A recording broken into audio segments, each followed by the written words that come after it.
You're listening to Two Girls, One Crossword. I bought a paint by numbers kit of horses. Have you started that yet? No, because I'm scared. I feel like, you showed that to me months ago. No, that's different. Okay. Oh, is that your horse's gem set? I bought a paint by numbers horses kit, and then it turned out to be a sticky gemstone one, which looks like it's a lot of work. So then I bought the paint by numbers one because it was on sale at Michael's for $7, and it's 3 horses running. And I feel like I can't imagine that it's going to look good, but supposedly the paint by numbers works. It's a lot to take on, though. I mean, it's a big commitment, and that's a I massive need to bite commitment. the bullet and do it. Yeah. Yeah, I think it's time. I feel like I really want to do like one of those sticky gem, by numbers, whatever they are. I love watching those videos when they come up on TikTok and the way that they sound when they pick up the gems and they connect the gems. It's like some ASMR shit that really gets my goat going, But I don't know if it would actually be relaxing or if I would just be more stressed than I already am baseline. Yeah, that's the thing. I don't know. I don't think it's not relaxing for me. I just actually want a hand-painted picture of horses on my wall because I am tacky like that, and that's the exact kind of art that I like to cover my walls in. That's great. It would go well with my painted texture framed portrait of a flying bald eagle that I got at a thrift store. So amazing. And don't you have a painted ship coming your way? I do. Yes. That's great. It's sailing on into my life, and I couldn't be happier. And it is supposedly huge, so I don't know where I'm going to put it. I might have to just hide it under my bed for future apartments. But if you are out there, listeners, and you have any weird artwork, send me a picture of it, because I might, that you're trying to get rid of course. Send me a picture of it. I might pay for you to ship it to me. She loves a good piece of strange artwork. I mean, if you're watching us on YouTube, shameless YouTube plug, you can see a massive Tyrannosaurus Rex print hanging behind her head. That's one. I mean, the wall that she's facing has most of her artwork, I would say. So yeah, you don't the even listeners know, can't honestly. see it. But that's just a taste. The T-Rex is a taste. Yeah, you don't even know. We haven't even started talking about the bathroom, no. which is amazing. But we're not going to show it to you because, some things need to remain private in our lives. Yeah, maybe if we get a certain number of listens per episode, I'll do a full apartment tour that no one asked for. I'm sure we would get like 4 watches on YouTube. That's a great number for us. So, yeah. I'll take any attention I can get. Speaking of, we are the Good Evening Girls, and this is Two Girls, One Crossword. Your favorite weekly Podword Crosscast. My name is Chelsea Rowan. I'm Grace Topinka, and here we are. That's the intro. That is the. Should we go into our new exciting topic, or what do we call it? Segment? I think we're calling it it's a segment. I think we're calling it Poll-a-Palooza. I know we're calling it that, but I just didn't know if it was a. Before we hop into Poll-a-Palooza, which is a fun segment, I want to hop into Corrections Corner, which is a sad segment. Well, it's not sad. Actually, I kind of like when we get Corrections Corners because it makes me think that people are listening to our podcast. Yeah, well, now, oh my gosh, now you're saying that we're going to get a bunch. Well, we did get a Corrections Corner this past week. A lovely listener named Emma wrote to let me know that I mutilated quite a lot of French in the previous episode, which is embarrassing because Emma said in her message that she took years of French, and guess what? So did I. But that means nothing anymore, folks. It means nothing. I haven't looked French in the eye in years, except the small pieces of French that come in the crosswords. Anyway, one of the words that I mispronounced was the place that Joan of Arc was being interrogated in. I kept saying Rhone, I believe, but according to Emma, it is actually pronounced Rouen. So I apologize to any French nationals out there, anyone who speaks French, some variation of French. I clearly do not, but I appreciate when people write to me and let me know that I mess things up. If you notice that I mispronounce something, I really encourage you to let me know because I want to correct that, especially names, that kind of thing. So thanks, Emma.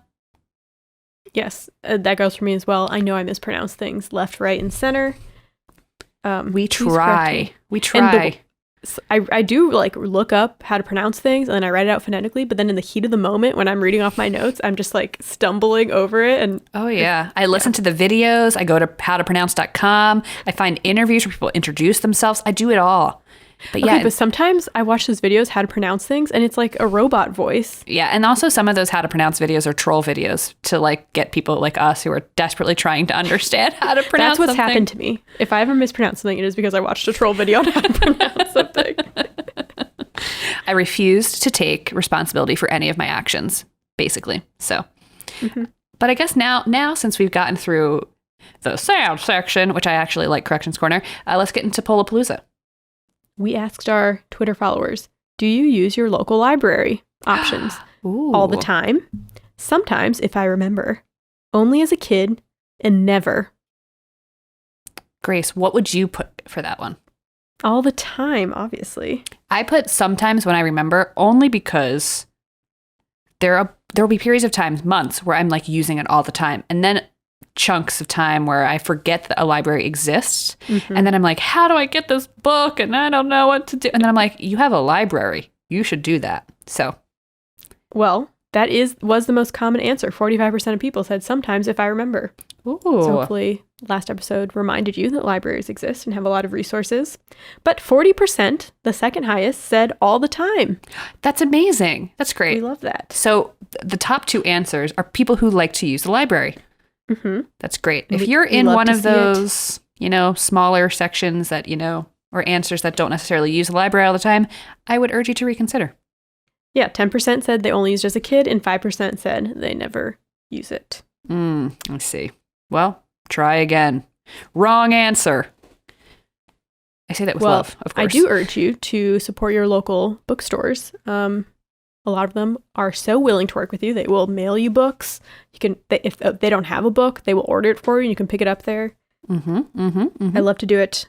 It's a great gift for a birthday or a holiday. Buy someone a gift card to their local bookstore. Grace got me a lovely gift card to a local bookstore. I have yet to use it. It's one of those things where when I get a gift card to a bookstore, I like want to use it on the perfect book. And I'm like, just bite the bullet. I know. Yeah. Well, it has to be a book that you really want to own. Right. That's the thing, too. It can't be just, because there's some books I'll buy them like for an e-reader. But some books I want the hard copy cover and I want it to sit on my bookshelf and I have to wait for the right book to come along. I have yet to use that gift card, Grace, but I will let you know when I do. You can't rush those things. That's how I understand. It's true. It's true. Well, that's Polapalooza. Thank you, Grace. Tune in next week for our next poll and follow us on Twitter if you want to participate in the polls. Yes, we are at the Good Eve Girls. Do it. Do it. Do it. Let's do our hits and shits. What do you think? Let's do it. I have some, they're not really shits. They're shits in that I don't know what they mean. So, and some of these I tried looking them up and I couldn't find answers. Let's get into it. So, the Friday New York Times by Sidra Bhagavathula, 28 down, blue. And the answer was erotic. I looked this up and a blue is, if you go like on Google Dictionary, how like the dictionary kind of pops up on Google search. If you keep going like further down the entries, blue is like a way people would describe like pornographic films, like blue films or blue pictures or something like that. I figured it had something to do with that. I Googled blue erotic color blue, and of course I got a bunch of weird responses. Okay, thank you. But I was like, is that blue the warmest color? I don't know. Well, I wonder if that was intentional then. Probably, because everything's intentional. Anyway. Maybe. Although that is a translation. That's true. It's so it could from be French. Else, a different language. Yeah.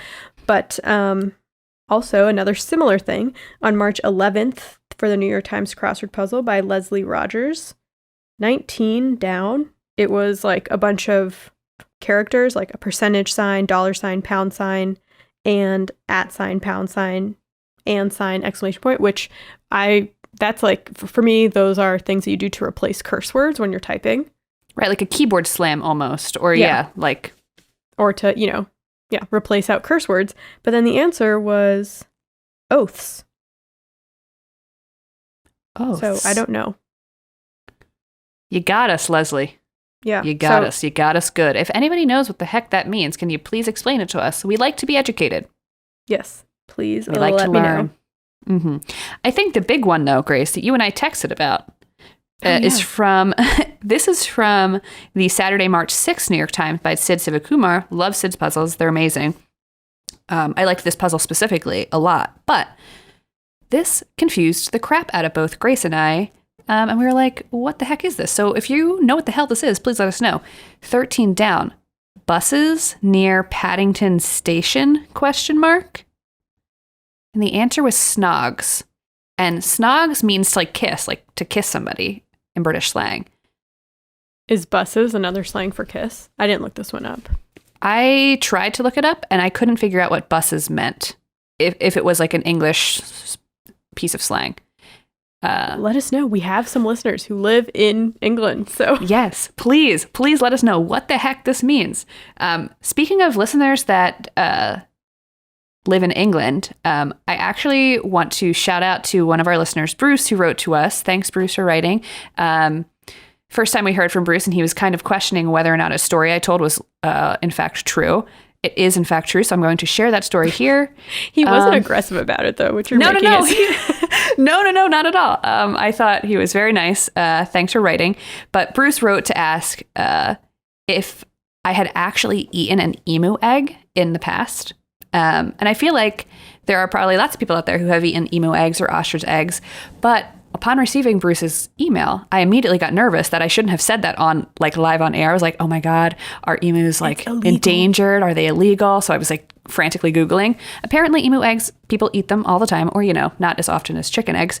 But yes, I have eaten an emu egg. I was probably like anywhere from like 9 to 13 years old, got together with family at an Easter, thing at my aunt's house. My uncle was known for bringing really fun, interesting food products for this celebration. And this year, he happened to just walk in with this massive, as I recall, black egg. And it was huge, the biggest egg I've ever seen in my life. And he was like, this is an emu egg. And at this point in my life, I had no idea what the heck an emu was. And he said, it's basically an ostrich. Which, I mean, if you're trying to explain to like a 9-year-old kid what an emu egg is when you don't have a smartphone to just Google emu right away, I think, it's basically an ostrich. It's a pretty good, write-off. That's how I would describe it. Yeah. And with muscular legs. He made a big omelet out of it, and I remember liking it. And one emu egg can feed an entire family. I think it's like equivalent to 10 chicken eggs. So, yeah. Wow. That makes sense. Mm-hmm. Yeah. But after Googling emu eggs, I realized that the egg was not black. It was actually a deep blue, but it looked black to me. Or at least that's what my memory conjured for me. Anyway, so that was a nice little note we received, and that's one of our listeners in England.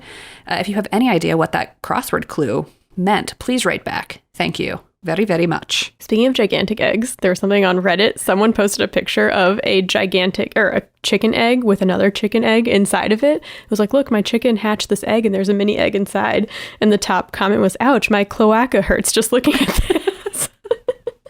That's where the egg comes out of in chicken. So I want to say emus probably have really big cloacas. You gotta love it. I have a hit. From the USA Today crossword on March 6th by Evan Kalish, 42 down. I knew I smelled a blank, song from Ratatouille the musical. I knew I smelled a rat? Yes. Oh my God. I haven't seen much about the Ratatouille musical, but it's a thing.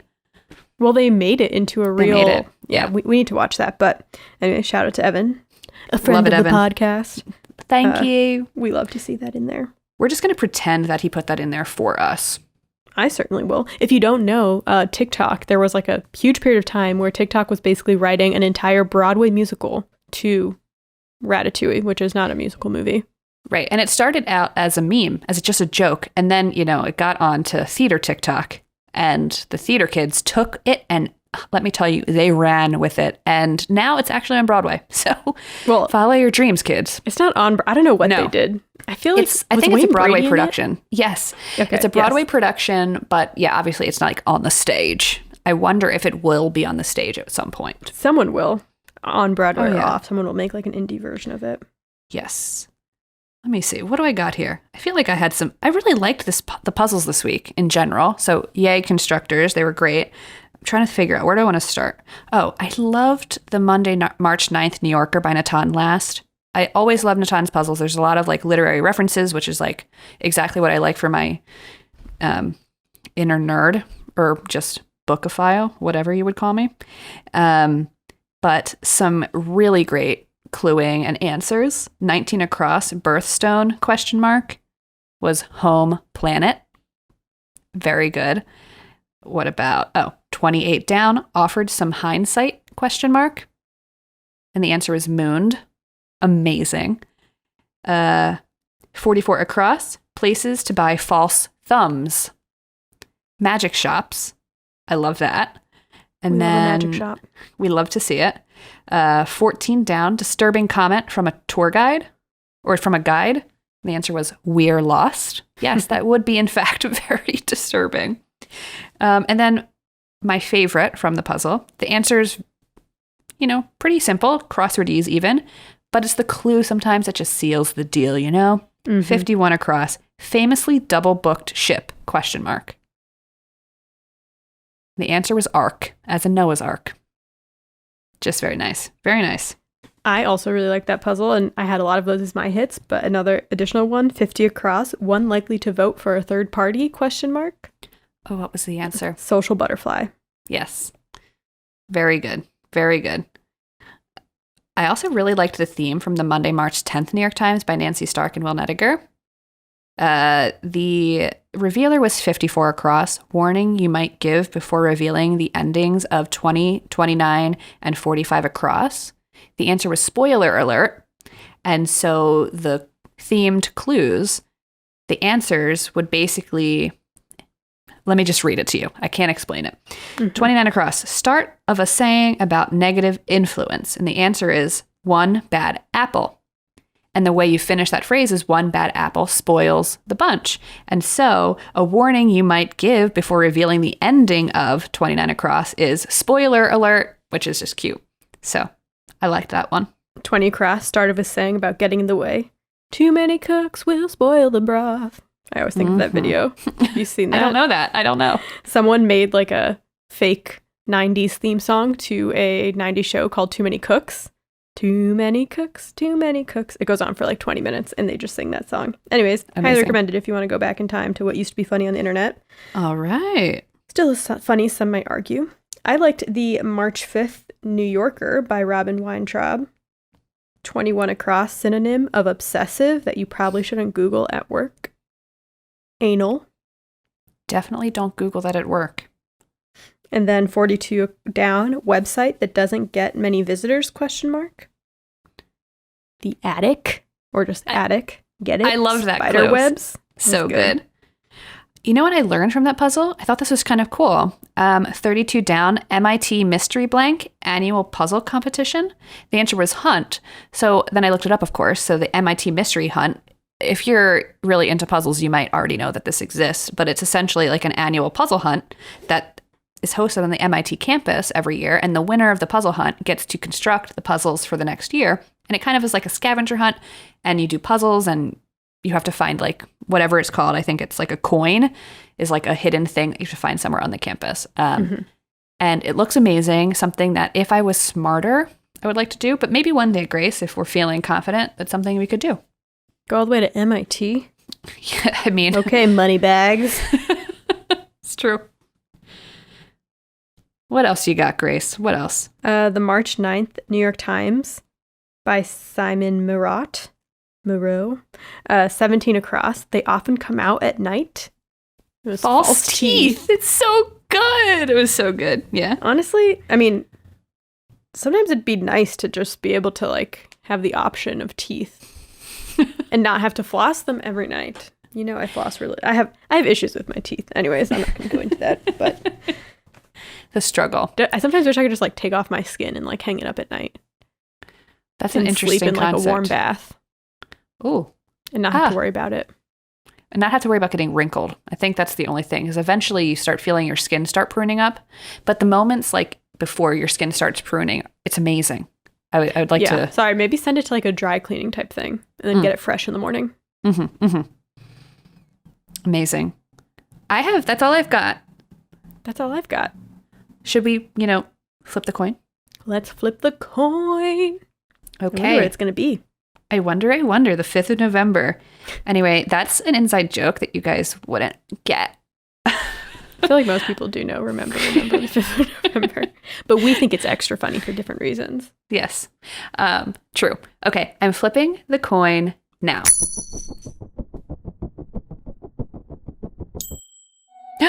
It's tails. Little me? Little Grace Ella. Okay. My clue was one of your hits, actually, from the March 8th New Yorker by Natan Last. Okay. 19 across. Birthstone, question mark. Home planet. Yes, but I know that was a play on words, but I'm doing my topic on actual birthstones. Very birth nice. Gemstones, which do come up in crosswords a lot. Namely, they do, opal. Actually. Yes, that's the one we that all shows know up all the opal time. is a birthstone of October. Okay. We get it. All right. So birthstones, they are the perfect gift for any occasion. Unless you know someone who was born in August, because then their birthstone is peridot, which is lime green, which I love lime green, but not for fine jewelry. No, sorry. You know what I mean? Mm-mm. But where do birthstones come from? Do you know? Do you know they come from the ground, usually. Technically, yes. Would you believe me if I say they may have started from biblical times? I would believe you because I trust everything you say. Yes, as you should.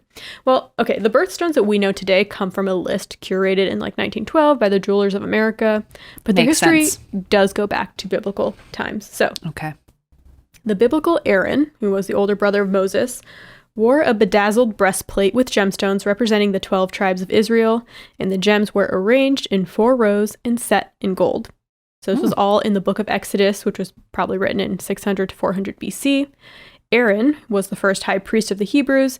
He was responsible for memorializing the names of the 12 tribes before the Lord upon his own 2 shoulders. So he made a nice little breastplate to do that. Makes sense. His ceremonial costume consisted of a linen tunic spun with gold threads and a floor-length tasseled robe. So, serving looks. I would wear that today, actually. Yes. So. And then on the breastplate were the precious stones inscribed with the names of the 12 tribes.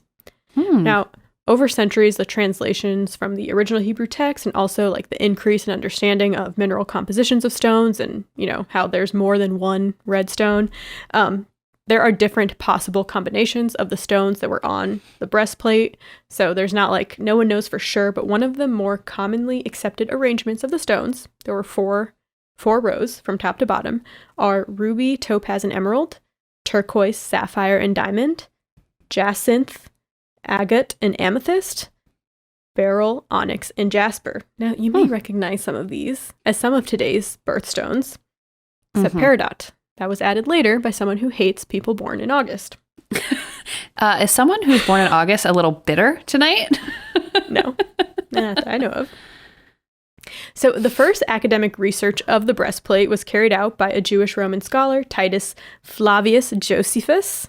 Amazing name. Dude, what a name. Yeah. In the 1st century, and Josephus realized that the number 12 has a huge significance and it was popping up all over the place. So there were the 12 stones in the breastplate. There were 12 gemstones mentioned in the book of Revelation. There were the 12 sons of Israel. There were the 12 signs of the zodiac. And of course, the 12 months in the Roman calendar year. So he was the first one together. who really, brought together like, okay, there's 12 gemstones, 12 months in the year. Okay. In the Middle Ages in Europe, people would wear gemstones, sometimes referencing the breastplate of Aaron as charms of luck, divination, and also to cast evil spells. I'm here for that. Super rich people would wear all 12 at the same time, like Aaron, to flex on everyone. Oh, okay. Weird flex, but okay. It's said that 16th century Queen of France, Catherine de' Medici, wore a belt adorned with 12 gemstones, each carved into talismans. Catherine de' Medici would wear that belt. Yes. And that's a fact. It wasn't until the 18th century that stones got assigned to specific birth months, and they don't know exactly where this started. According to some scholars, they think the tradition started in Poland. But the problem was that there wasn't a definitive list of what gemstone went to which month. There never is. Until 1912, when the National Association of Jewelers in America realized that they should put together a list and basically make money off of selling these gemstones to people, which were a lot of times cheaper to get than some other more precious, like diamonds, even though diamond is a birthstone. But anyways, it was just... Yeah, hashtag capitalism. Exactly. It was a marketing ploy, and this was mostly in America, in Western countries. I think Britain has a different list.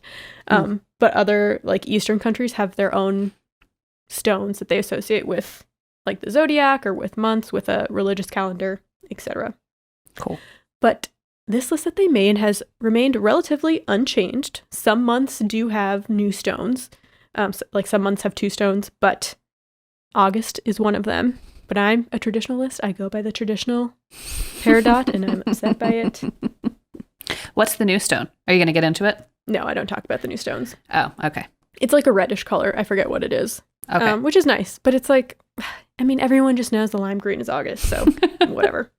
So I'm going to go through each month and talk about the stone, but I also wanted to like add a little something else in the mix. And I was trying to look up like statistics on birth months, like certain correlations between being born in certain months. And I found a really interesting research study done at the University of Columbia in New York, where they took like all these medical records and saw if there were any correlations between birth months and certain like health issues. Ooh, and okay, shiza. Keep in mind, this was done just in New York, so it was, a smaller sample of the population, but it was too complicated for what I wanted to do here. Very interesting, though. All I have to say is, if you were born in July, you are very lucky. You're Gucci, good to go. If you're born in November, I'm sorry. Remember, the 5th of November, bitch. Yes. That was like a more, like, what's the word? Legitimate research. I didn't use that. Instead, I used an article on businessinsider.com called Here's How Your Birth Month Affects the Rest of Your Life by Ashley Lutz, where they list out certain correlations for different birth months. Okay. She did have sources. I don't know how real they are. Take everything here with a grain of salt. Some of them are We're having negative. fun tonight, okay? Yeah. We're having fun. All right. Oh, and all my gemstone information comes from theraregemstonecompany.com, the definitive guide to birthstones by Nikki Thomas. Thank you, Nikki. Yes. So January is garnet. And garnet is derived from the Latin word garantum, meaning seed, because the crystals resemble the red color from the pomegranate fruit. Garnets are very pretty. Yes. I would love to have been born in January. But alas. So garnets have been used in jewelry for centuries. Some have been found as far back as 3000 or 3100 BC Egypt. So that is a long time ago that people have been using garnets. Asiatic warriors believed that glowing garnets inflicted more severe wounds when they were used as bullets. So they would be putting garnets in their bullets. And in medieval times, it was said that garnets could protect its wearer against bad dreams and poisons. Not only that, but they cured depression, relieved fever, hemorrhages, and inflammatory diseases. So I got to get myself a garnet. You do. If you don't trust Big Pharma, get yourself a garnet. Okay, but according to that other article, people in January are statistically more likely to have Alzheimer's, Crohn's disease, and epilepsy. Gotta love it. Yeah. Okay, so moving on to February. Yes. That's you. Me. Amethyst. That's amethyst. Yes. Ooh. An amethyst color can range from a faint violet mauve to a rich deep purple. Beautiful. It's very gorgeous. The ancient Greeks and Romans believed that it would ward off the intoxicating powers of Bacchus, the Greek god of the wine and harvest making. So why would you ever want to fend him off? Well, I'm thinking maybe it could prevent hangovers or like getting too drunk. Oh, okay. Should I wear my amethyst ring from now on? Maybe you need to. In the Middle Ages, it was seen as a symbol of royalty. And the ancient Saint Valentine, the patron of love, wore an amethyst ring carved with a cupid. Oh my adorable God. Okay. I need that. I need to call my jeweler now. Okay, so people born in February are likely to grow up to be artists, which does mix well with Aquarius because they're very contrarian, but also more prone to narcolepsy. I don't know. This is supposedly because babies born in this month prefer the evening hours as a result of lack of exposure to sunlight in utero and in their first few months of life. I have read about babies born in winter months or babies that were in utero during winter months are more likely to have depression growing up and things like that. For sure. That is a common, basically the sun has everything to do with it, why take with a grain of salt because, I mean, hello, I was conceived and born in Miami, Florida, and in August. So I got sun all year round, baby. I literally hate the sun. And I'm a February baby, so it checks out. Okay. March is aquamarine. With its pale blue-green tones, it's derived from the Latin word aqua, meaning water, and marina, meaning sea. So because this has a lot of sea-related beliefs and traditions, it is known as the sailor's gem, and it was believed to protect sailors from the perils of sea and guarantee a safe voyage. Emperor Nero is said to have used it as an eyeglass 2,000 years ago, and it was used back in the day in glasses to correct vision. So the German word for glasses is Brilla, and I looked. This is one that I looked up. Which is derived from beryl, which is the mother stone of aquamarine. You may remember beryl is one of Aaron's stone in his breastplate, and it is also the mother stone of another gemstone we'll talk about. So, you could have had aquamarine glasses, which would be pretty dope. Okay, but if you're born in March, you are more likely to get asthma. Scientists believe this because mothers are deprived of vitamin D, which comes from the sun, while the kids are in the womb, hindering respiratory development at that time. Take your vitamin D, folks. If you're not getting sun, take the pills. I'm telling you. It's good for the joints, too. Yeah, shut your big mouth. My joints start aching me, and I'm like, I have to get more vitamin D, because I avoid the sun at all costs. And so... She is a vampire. Yes, I'm admitting here live that I am a vampire. All right, next we have April, who thinks that they're better than everyone else because their gemstone is the diamond. First of all, it's like good and bad because it is a cool stone, but also it's like expensive, you know? Right. I'm not going to buy my nephew's born in April. I'm not buying him any diamond anything. Sorry, buddy. You want to appreciate that? He's one. Okay, so the diamond, everyone knows, it's the hardest natural mineral on the planet. They've been treasured throughout history, blah, blah, blah.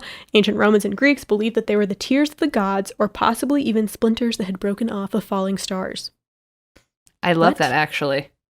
According to the other article, if you were born in April, you are more likely to become an alcoholic. Oh, woof. Sucks to be you, I guess. That doesn't seem real, but whatever. Okay. Yeah, who knows? Next we have May. Emerald, probably my favorite. I wish emerald is like a rich dark green, also a variety of beryl, like aquamarine. And we love to see dark green in jewelry. It just goes so well, as opposed to, say, a lime green, you know? And also, like, if you guys don't know, because you've never come over to our YouTube, check out our YouTube, Grace and I are very pale. We work well with gems, like jewel tones, you know? So, like, reds, like dark reds, and even like some purple or, you know, dark green. Like those colors look really great with our skin tone. I can tell you that if you put a piece of lime green near my face, it's not gonna jive. I think lime green could be okay if it was deep enough. I like lime green as a color. Green's my favorite color, if you were wondering. But no one asked. But just in jewelry. Anyways, I've said too much.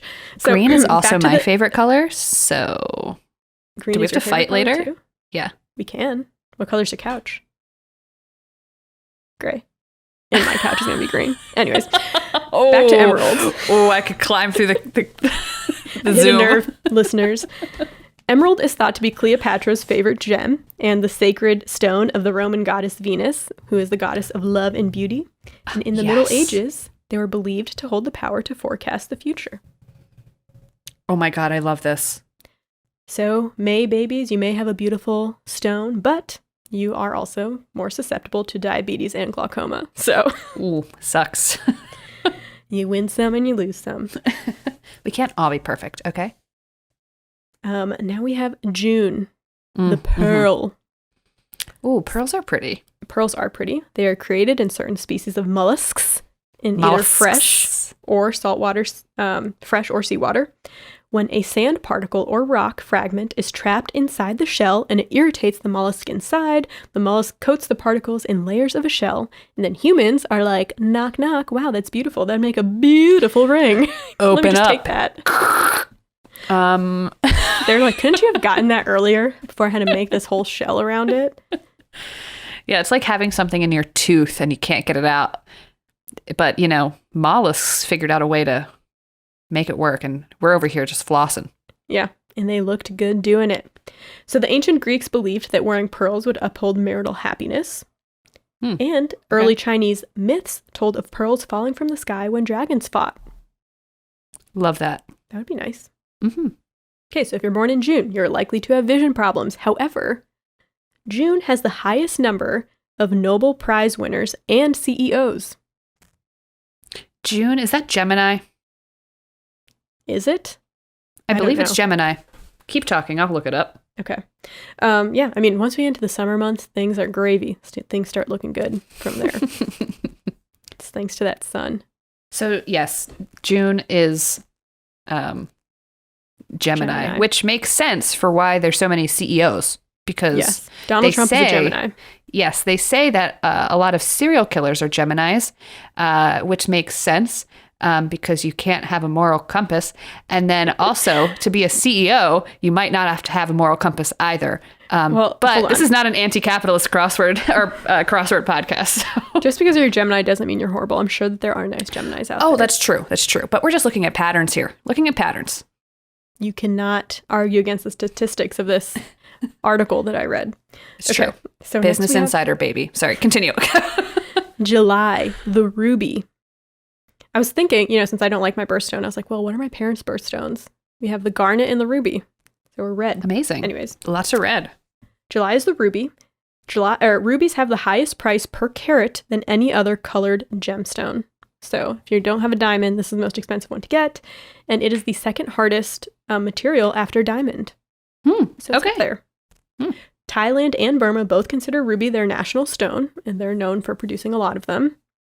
Its name is derived from the Latin word ruber, meaning red, and this was once used to describe all red-colored stones, including spinel, red tourmaline, red garnet, causing much confusion in gem history, hence the confusion about what's exactly on Aaron's plates, and it's also why many famous rubies have since been reclassified to not be rubies at all. Who knew? Shock. Honey, I was shocked. In the Middle Ages, they were used by royalty to repel evil because it was believed to have magical powers, getting darker in color in the presence of evil. Gotta love it. And then July babies also have bad eyesight, but are more likely to have an optimistic outlook in life than those born in colder months. Must be nice to be a summer baby. That's Cancers. No, Cancers? Are Cancers July? Yes. Oh, you're right. But it makes sense because Cancers can be, they see the best in people. They do. To their own detriment sometimes. But let's not get started on astrology. We can't get into zodiac. That might be a different episode.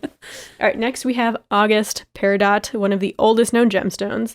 It is brought to the surface during volcanic eruptions, and some peridot has even been found in meteorites.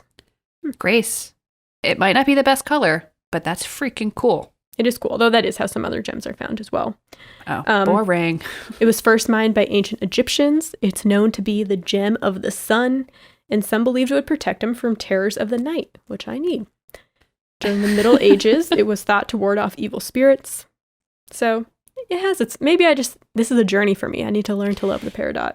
It just needs to be like a touch darker than it is. Because it's not even lime green. It's like puke green. It's more lime than chartreuse. I would like chartreuse. Okay.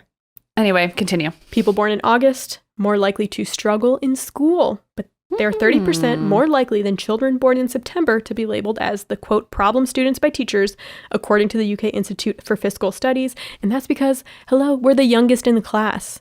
All right. True. I was 17 when I went into college. Some people were like turning 19. Were you 17, year. really? Yes. I turned 18 in August. So your parents put you into school early. They didn't hold you back for the next year. But it worked out for me. I think me so. And Barack Obama would say that everything worked out for us. He's another August baby. Shout out to him. But because sometimes August kids don't succeed in school or have more difficulty in school, they're more likely to pursue vocational careers. Interesting. But it makes sense. I mean, when you see a kid, like how much they change month to month, like a kid born in August of one year is going to be way different than someone born in September who's like basically a whole year older. Right. Speaking of September, their birthstone is sapphire, traditionally so a deep pretty. blue, though it does come in other colors. Sapphire has always been a popular stone, seen as a symbol of heaven and a guardian of innocence, a sign of nobility that's been on robes, ring, brooches of royalty since the beginning of time. I thought this was kind of funny. Apparently, sapphires were worn by priests as protection from impure thoughts and temptation. And it was believed that a stone's color would darken if worn by an adulterer. So, ladies, get your partner a sapphire and check to see if it changes colors. Okay. But kids born in September, they are the highest school achievers because they are the oldest in their classes, and they're more likely to go to college and pursue a professional career. Do you see what this is, though? It's like, if kids feel like they're smarter than everyone else, then they will be smarter than everyone else. Versus if a kid feels like they're constantly struggling, they're never good enough, they're just going to keep telling them that to themselves. Well, that's confirmation bias. So yeah. You're going to believe you're going to see what you're looking for. You know what I mean? Mm-hmm. Law of attraction. Next, manifestation, praying, all of the things. Continue. October, opal. Crossword use for you. Opal is derived from Greek opalos, meaning to see a change in color, because opals change colors as you move the stone around. They're kind of like iridescent. They're so gorgeous. I love opals. It's like great. A really iridescent pearl, you know, like when you think of like the color pearl. Yeah. But anyway, I love a good opal. Lily has opals, so maybe I'll get her a gigantic opal brooch that she can wear to daycare. So opals were greatly valued by the Romans, as they thought it was the most powerful gem of all because it contains the colors of all the other gems. Makes sense. Okay. It checks out to me. The ancient Greeks believed that they held the gift of prophecy, and Arabic legends tell of them falling from the sky during thunderstorms and containing lightning. All right, and if you're October baby, you also might live longer. On average, people born in October live 160 days longer than those born in the spring, likely because they received optimum amount of sunlight during pregnancy. It all comes back to that vitamin D, folks. It does. All right, now, the sad month of November. I'm sorry. So November, the stone is topaz. I love this stone too. Orange pretty. Topaz is the traditional November birthstone, but it also can come in a variety of different colors. In India, it's believed that if a topaz was worn above one's heart, it would guarantee intelligence, a long life, and beauty. Can't go wrong with that. Mm-mm. During the Renaissance in Europe, people believed that a topaz could break evil spells. I would love to have been alive. Actually, no, I wouldn't have, but... Don't you just wish that, like, we were talking about evil spells and warding off evil and shit? I wish. Gems? We could be. We're running in the wrong circles. Yeah, no, we need different friends. All right, but sadly, November... most likely to be pessimists. Scientists in a 2005 Swedish study theorized that this is because they're deprived of dopamine that comes with exposure to sunlight during in utero and after birth. Because, I mean, they're born in November, so they have a couple months of cold ahead of them. Mm-hmm. The study surveyed 30,000 people on how lucky they felt, and November babies ranked the lowest. Oh. And also, November babies are Scorpios, so yeah, they're just looking for on the dark side of things. And to add insult to injury, more serial killers are born in this month than any other. Ooh, okay. Yeah. Don't be a serial killer if you're out there listening. Try really hard not to be, please. Or any other month. And finally, we've arrived at December, turquoise. So turquoise has been admired since ancient times. It's known for its distinct color, which ranges from powdery blue to a greenish robin's egg. I think we all know what turquoise stones look like. Mm-hmm. Ancient Persia was the traditional source for sky blue turquoise gemstones, and that's why sometimes the color is called Persian blue. You ever heard that? Mm-hmm. And from ancient Egyptians to Persians, Aztecs, Native Americans, kings and warriors alike admired turquoise for thousands of years. It was in jewelry, ceremonial masks, weapons, bridles, anything you could ask for. Okay. People born in December more likely to have asthma or allergies. It's because they're born during peak cold and flu seasons. So if they get one of those infections so soon in life, it could cause permanent damage, make them more susceptible to other respiratory issues later in life. And on that positive note, that's my gemstones. So if you were born in any of those months and any of those whatever fake stereotypes or statistics apply to you, please let us know. We would love to hear about your ailments. Yes, you don't have to disclose anything to us, but if you want to, of course. We're here. Our DMs are open. Please come on by. Moving right along, my topic comes from the Saturday, March 6th New York Times by Sid Sivakumar, 18 Across, event whose organizers are concerned with brand recognition, ? Oh, what was this? Rodeo? Rodeo. I was going to do this as a topic, like, before I've thought about it. Yes, I was thinking this would be something Grace could be drawn to, depending. But we had so many good options this week. It's one of those weeks where you just have so many different things you could possibly pick. And then you're like, please show up again in a crossword so I could do you. But yeah, so I'm doing rodeo today. Have you ever been to a rodeo? I don't think so. No. I haven't either. I feel like a rodeo is something that you would go to, given the chance. Absolutely, I would. Yeah. It just screams something that you would be like, hey, I found this Groupon. It's like $20 for a rodeo ticket out in, at the Rosemont Theater or some shit. We have to drive 2 hours, but I think it'll be fine. And I'm going to buy like cowboy boots. Yes. That's exactly. If we listeners ever go to a rodeo together, we'll let you know. I've only ever seen rodeos in films, I think, or like on TV or something like that. So I really went into this topic knowing nothing, just thinking that like there's like cowboys dressed like clowns. Like that's the only thing that I could think of. That's more like bullfighting. Maybe. No, but there are also rodeo clowns. Right. Anyways, I guess, well, it's your topic. Take it away. Here, take it away, Ernie. Okay, so let's see. So where do rodeos come from? What's the deal? We're going to start all the way back in the 16th century. Yes, folks, that is the 1500s, in case you get confused like I do sometimes. Why are we starting in the 16th century? Well, horses first arrived in Mexico in 1519 with a colonizer named Hernando Cortez. You may know of him as the villain from the film Road to El Dorado, if you've ever seen that film. And then in 1521, Spanish cattle arrived in Mexico. So then Spanish expeditions kind of moved through Mexico and they moved further north and they transplanted this cattle and these horses to what is today known as the American Southwest. This gave birth to the vaquero, which is basically the Mexican cowboy, a mounted herdsman on a horse from the Spanish colonial period. Before getting more into like rodeo, we have to talk about the cattle industry because it's the cattle industry that gave birth to rodeo. Mm-hmm.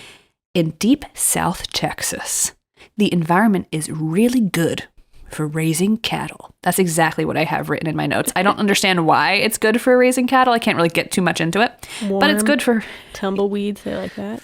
They like dirt, I guess. I don't know. So by the 16th and 1700s, Spanish Mexican settlements and ranches were popping up all over, especially in areas like the lower Rio Grande. If you're looking at Texas, like a picture of Texas, the deep South Texas or, the lower Rio Grande is the very bottom tip of the state. Okay. And then, so that was in the 16 and 1700s when we start seeing these cattle ranches pop up. And then in the 1800s, the first Anglo-American settlers were moving into Texas. Previously, Texas was a Spanish colony, right? So we start seeing these settlers arrive to Texas, and then we start seeing this really beautiful blending of Anglo and Spanish-Mexican cultures. Remember the vaqueros I mentioned earlier, the Mexican cowboys? Mm-hmm. Yes. They were hugely influential to the development of what we know as the American cowboy. Essentially, they basically contributed many skills, many terminologies, many pieces of equipment to the American cowboys. The American cowboys learned everything that they knew from the vaquero, which is kind of cool. So, for instance, they learned about riding, roping, branding. The vaquero gave them rope, saddle spurs, chaps, and then even the word rodeo in Spanish, it's a Spanish word that means to round up. To round up the cattle, okay? After the end of the Civil War in 1865, there was a huge market for beef in the East. And so you couple this with the Spanish-Mexican knowledge of riding, roping, herding, branding, the fact that herding cattle was suddenly a very enticing job to a lot of young men. Think adventure, independence, seeing places you've never seen before, meeting people from different cultures, right?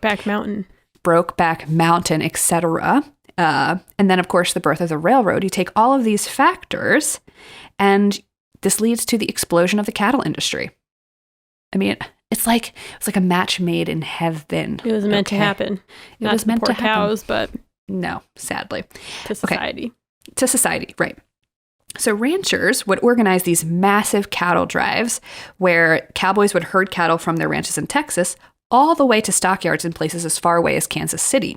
And then railways would carry the cattle eastward to like become beef, whatever. These poor cows are like, God damn it, I just walked all the way over here and I have to get on a train to die? They're like, what is this shit? Yeah, no. They're like, I did not sign up for this. Sorry. Yeah, so this was a period of time of like when open range grazing was happening, which is exactly what it sounds like. Cattle herds grazing out on the open plains unregulated until the invention of barbed wire, which happened in the 1870s. Before that, it was more practical to fence in areas to keep cattle out than it was to fence areas to keep cattle in. But with the invention of barbed wire, you could start fencing cattle in and kind of like stopping them from overgrazing certain plains. So it was like a way to, you know, industrialize the industry a little bit. So once these fences started popping up all over the plains, little communities started popping up known as cow towns. Okay. So cowboys would meet with other cowboys in these cow towns, either during their herding season, Brokeback Mountain, right? They were all really good friends. They like held hands sometimes out on the open plains. Don't ask questions. Anyway, yes, so cowboys were meeting up in cow towns, okay, at the end of their season or at the end of their trails. You know, they just dropped the cattle off at the railways. They're like, bye, honey, have fun at school. And so then they would have these like unofficial competitions where they would compete for unofficial titles of like best bucking horse rider or best roper, etc. These sort of impromptu meetups and competitions turned into more formal events, especially around holidays like 4th of July. And it would give cowboys a chance to challenge the riding and roping skills of cowboys from other ranches. You know, you got your rival ranches together and you're like, I'm going to show you that I'm a better roper than you. And he's like, I'm going to show you I'm a better brander than you. You know, machismo, whatever. The decline of open range grazing also meant that there was less work for cowboys, actually. Not only that, but being a cowboy was kind of a seasonal job as it was. So what do these out-of-work cowboys do? Well, they joined up with Wild West shows, okay? You knew it was coming. Wild West shows were starting to pop up in the late 1800s. It was like Annie Oakley. It was a natural evolution to this point, right? The first ever Wild West show was hosted by a man named William F. Cody. You may know him by another name, Buffalo Bill. Okay. Yeah, he's in Annie Get Your Gun. He's like the narrator. Yes. Big deal. So yeah, he first hosted it in a place called North Platte, Nebraska on July 4th, 1882. And he is now known as the father of modern rodeo. Thank you, Buffalo Bill. The Wild West shows were a combination of theater and live competition where people would make money and also glamorize the American frontier. Essentially, it was like a Western vaudeville. The shows would depict /stereotype /romanticize the frontier, specifically cowboys, indigenous people, army scouts, outlaws, wild animals, you name it. Oh, God. I do not want to know what they did for indigenous people. Yeah, I'm not getting too far into that because it's a Wild West show has rodeo elements, but it's not technically a rodeo. But yeah, it's horrible. So a lot of the performances at these Wild West shows are based on true stories, but other events could either be entirely fictional or entirely sensationalized. And as we just discussed, like you already know it, indigenous people in particular were portrayed in sensationalistic and, you know, exploitative manners, sadly.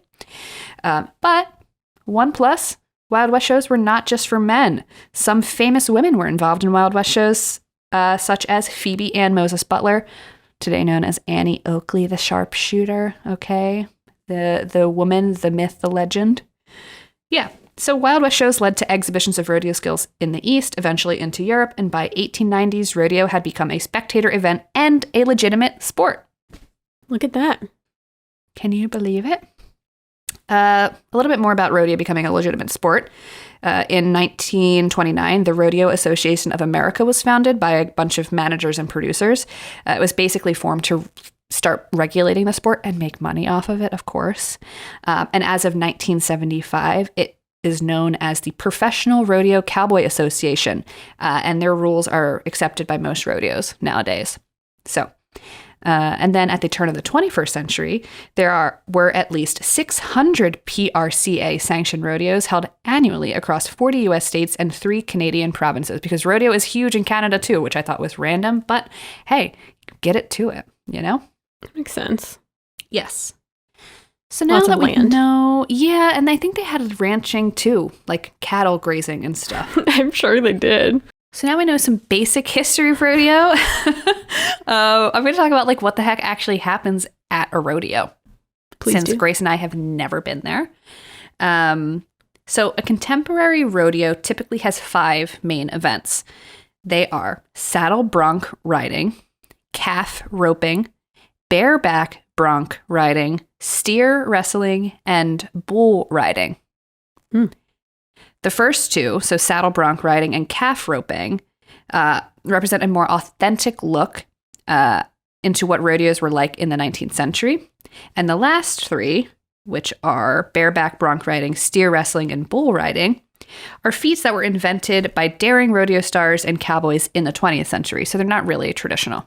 They're just showing off. Exactly. So competitions are broken up into 2 categories. They're either judged, also known as rough stock, or timed events. So a judged event is basically when a judge will score a performance of both the animal and the contestant for a potential tally of 100 points per ride. These judged events, are saddle bronc riding, bareback bronc riding, and bull riding. And then the timed events... Wait, the bull can get points? I think it's the way the animal performs. Trust me, I am not a rodeo judge, and that is a fact. I just want to know, like, what happens if they win? They take home the prize, and it's like a cash prize. So They take put it off home to their slaughter. family. Oh, Sad. Yeah, I don't actually like rodeo, but we'll get to that closer to the end. Yeah, so then we go into timed competitions. They're basically competitions where competitors will race against a clock through a series of go-arounds for the best time. These competitions are steer wrestling, calf roping, team roping, barrel racing, and steer roping. PRCA sanctioned rodeos usually present these events in a specific order, and that is bareback bronc riding, followed by calf roping, then saddle bronc riding, then steer wrestling, then team roping, then barrel racing, and the grand finale, bull riding. I feel like I'd want to do barrel racing the most, because that's just like weaving in and out of barrels on a horse. Exactly. Yeah, I feel like that's the least traumatizing to all involved. Yeah. Also would be kind of cool. Right, to be on a horse and go real fast and like cut corners and be like zoom, zoom, zoom, zoom, zoom. Well, the horse, I mean, everyone's doing a lot of work, but the horse's work should not be diminished. They're the Not ones at zipping all. around those barrels with their giant are. bodies. Horses are massive, first of all. The first time I ever saw a horse up close, because like I was not raised in a place where I like rode a horse ever. The first time I ever saw a horse up close, I was in college. Yes, that old. We went to a farm that was also like a creamery where you could buy ice cream. And you bought your ice cream, and then you could also like get like a bag of carrots and walk to like a paddock where they had like a bunch of horses. Seriously, so gorgeous. But these things are massive, and they have huge eyes. They have human eyes. They look just right at you. Stare at you. And then also, I had to learn how to feed a horse with a flat palm, but I would always get so nervous that I would like. Anyway, I got yelled at a lot that day. Yeah, because your fingers are the same shape as carrots. So, you know, you don't want them sticking straight up, going right into their big old chompers. I love horses so much. I would love to ride one. Did you used to ride horses? I did when I was younger, down in a good old Homestead, which is south of Miami. It's horse country, lots of farms out there. I love horseback riding, but it's a very hard sport. I mean, it's so hard to get access to a horse. You know? Right. Horses are expensive, and like, no, it's crazy. But yeah, so I've never actually ridden on a horse. I have a lot of respect for them because they're huge. See you ride a horse. Oh, I'll arrange this. Do not give this girl any ideas involving me doing something that will make me look ridiculous. I would like to ride a horse at some point in my life. In private. Preferably sooner rather than later. I am approaching 30. Not saying that 30 is old, but I feel like once you hit a certain age, you're just going to be too afraid to get up on that saddle. You know what I mean? Not me. Girl, you've ridden a horse before. Okay. Oh my God. You can change this anyways. What can I do with you? Rodeo. Fine. Rodeo. So, like I said, they present these events in a specific order. Amazing. There are rodeo events that were once popular that are rare to see nowadays, and these are mainly events inspired by Wild West shows. For instance, trick and fancy roping, and also trick riding. Like, you might see those like as like intermission shows or things that happen kind of like on the side of like the actual rodeo events, but it's not like the main events anymore. And then barrel racing is the only women's event regularly shown at PRCA rodeos. And if you're looking to see women performing the rough stock events, you'll need to find a rodeo organized by the Women's Professional Rodeo Association, founded in 1948. So it's kind of a sexist event, like showing. Like, most of the events are male only, and the only thing that the women can do is the barrel racing. Which, yes, is what I just said I wanted to do, but still, I want the option to do the others. Exactly. And the fact that they have, whatever, I'm not going to get into like sexism and like, professional sports, but the fact that women are probably just as talented at horse riding and rodeo things and whatever, and they have to be shunted off to the WPRA and not in the PRCA, whatever. Why do men hate women so much? Good question. Anyway, let's talk about each of the events in a little bit more detail so that you know what they're like, what to expect if you're to go to a rodeo, and you can decide at the end if there is animal cruelty involved. Okay? Okay. I didn't really get into the animal cruelty element, but I hope that this leaves you questioning, like it left me questioning, and you can further your research after you finish listening to this episode. Events explained. We're going to start with bareback bronc riding. First of all, when I say bronc, I'm talking about an unbroken horse picked for its resistance to training and tendency to buck its rider. So a bronco, okay? A bucking bronco is what we're talking about. The bareback bronc riding event is when a contestant spurs the animal. It leaves like that little holding cell that it's in is called a chute. So it will leave the chute, and the contestant must only hold on to the rein with one hand, the free hand never touching the animal or any of the rigging or even themselves. And a qualifying ride must last 8 seconds. Yikes. It's a good way to get a concussion. And most of these rodeo stars don't wear protective gear, at least not in the way that you would think that they should. Yeah, no one's got like a knight of like a suit of armor. Could you imagine you rolling up to like a contemporary rodeo in like a full suit of armor and you're just clanking up on your horse? Amazing. I'd pay money to see that.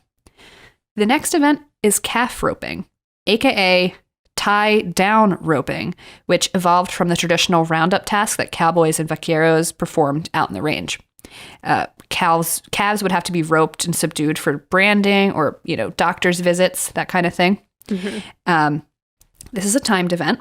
A contestant is on a well-trained horse. They must tie down a 250 to 350 pound calf. They must rope it around its neck and simultaneously bring their horse to an abrupt stop, also halting the calf. The contestant then jumps off the horse, throws the calf on its side, ties 3 of its legs, and then time is called when the contestant raises both of their hands, and the calf must stay tied for 6 seconds to qualify. And the calf is like hogtied. And the calf is like, Jesus Christ, I woke up and I didn't think this was going to happen this morning. Like, what the hell? You're like, oh, wow, what are all these people looking at? Holy shit. And you release the damn thing from the chute and it's in the middle of this huge arena. Oh, that poor baby. And then the next thing you know, it's on its side with 3 legs up in the air.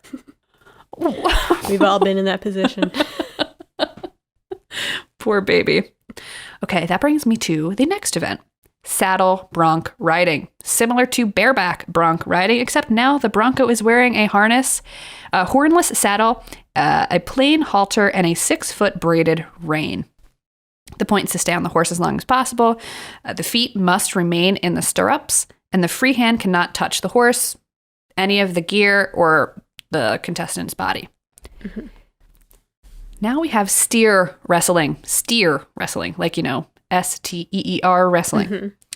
This was never practiced by real cowboys and was strictly developed as a rodeo event. It is also called bulldogging. Basically, a 550 to 650 pound steer is released into the ring. The contestants, there's two people. So there's the contestant's team member known as a hazer. He has to keep the steer running in a straight line. The contestant then has to jump onto the steer's head and neck, hold the horns, then go to the ground, placing his heels like kind of into the dirt to stop the movement, right? And stop the steer from running. And then once the steer slows, the bulldogger wrestles it to the ground with a twisting and falling motion, and time is declared when the steer lands on its side with all four legs extended in the same direction. You're basically tackling this massive fucking cow to the ground. Sounds horrible, but I'm also like intrigued at how that would even work. Maybe we can post videos on our Twitter of these competitions. We need to like do a trigger warning for steer abuse. It's kind of scary to think of, you know, just some muscly man hopping on the back of this poor cow, wrestling this thing, wrestling it right down to the earth. And again, the steer is probably like, what in the hell is going on? Like, what do you do? You're like, I was just sitting in a chute, and now suddenly I got all four legs up in the air. It's like he's never done this before. You know, you live your whole life not knowing that can happen. Then all of a sudden a human being tackled to the ground. Right. It's too much. Too much. It brings me to team roping. A steer is given a predetermined head start into the ring, and then two contestants pursue on horse. The leading roper must catch the steer around the horns, wrap their rope around the horns one or more times, and then change the direction of the steer's run. And then the other roper has to do the same thing and basically get their rope around the steer's horn and get the steer in between their two horses. Time is marked when the steer is immobilized between the both horses, both riders facing the steer in a straight line. Ouch. So you're being pulled from two directions. Yeah, around your horns. Imagine having horns and you got these ropes all around them. Yeah, sounds awful. Sounds awful. This brings us to barrel racing. Remember, this is the only women's event in the PRCA sanctioned rodeos, but apparently it is the second most popular event at rodeo competitions. Second only to bull riding. Cool. Let women do more things. It's popular. Anyway, so contestants have a running start, entering the arena on horse, galloping, and they must negotiate run a cloverleaf pattern around a bunch of barrels. And they basically ride all out to the exit, and then the time stops, and the best time wins. And Very riders cool. can use spurs, crops, whatever, to kind of urge the horse to go faster. But finesse is extremely important. Tipping a barrel adds a 5-second penalty, while running in an incorrect pattern will disqualify you altogether. Rules are rules. Rules are rules. So that brings us to bull riding. Bull riding is an event that pits a competitor against a 1,700 to 2,000 pound bull. Wild. You basically have to stay on the animal. The rider utilizes only a flat plated rope with a handhold and an attached bell. One hand has to remain free. Most contemporary bull riders will wear Kevlar vests for protections, and some will also don helmets. So this is the only event where people are like wearing protective gear. Some Makes don helmets. Sense. Should be 100%. Should be required. I mean, they forced me to wear a helmet for my damn bike. You know? Whatever. Wear your helmets. Wear your helmets when you're riding a bike. When you're walking outside on the sidewalk, just wear your helmets. So for a qualified bull ride, contestants must stay on the animal for 8 seconds and cannot touch the bull or themselves with their free hand. No, thank you. Makes sense. So then we go to steer roping. Steer roping does not happen at most contemporary rodeos anymore. It's limited mostly due to concerns about animal welfare, though it was originally a duty performed by cowboys. So cowboys would be like working like on the range alone. And they would also often have to like catch and immobilize an animal weighing somewhere between 400 to 600 pounds by themselves. So at the event, steer roping is sort of similar to calf roping, except that the animal is considerably larger and heavier. And after the catch, they have to throw the animal in like a special tripping maneuver. Okay. And it's this tripping maneuver that is considered animal cruelty. Why throwing it on the ground is not, I don't know. And yeah, the steer must remain tied for 6 seconds, the whole thing. Because of the violent tripping motion with the event, steers are sometimes killed or injured in the arena.